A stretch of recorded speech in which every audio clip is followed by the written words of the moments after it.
আচ্ছা, তোমার মতে কুটনি ননদ কাকে বলে?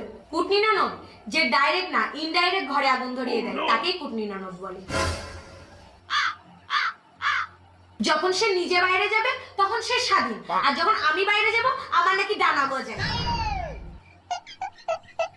যার নিজের শ্বশুর বাড়িতে কোনো সম্মান নেই সে আবার তার বাবার বাড়িতে এসে আমার উপরে মাতব্বরি ফলায়, তাকেই বলে কুটনি ননদ।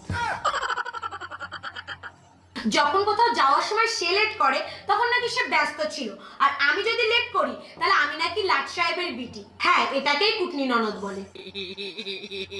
যখন সে হট প্যান্ট পরে ঘুরে বেড়ায় তাতে কোনো দোষ নেই, আর বৌদি চুড়িদারের সাথে উন্না না নিলেই দোষ। হ্যাঁ, এটাই কুটনি ননদ। আর এত কিছু সহ্য করার পরেও এই কোলাউটা বলে ননদকে নাকি বুনির চোখে দেখতে হবে। শোনেন, উচ্ছে যেরকম মিষ্টি হতে পারে না, রাত্রিবেলায় সূর্য ওঠে না, কয়লা যেরকম সাদা হতে পারে না, ওই রকম ননদ কোনোদিন বুন হতে পারে না।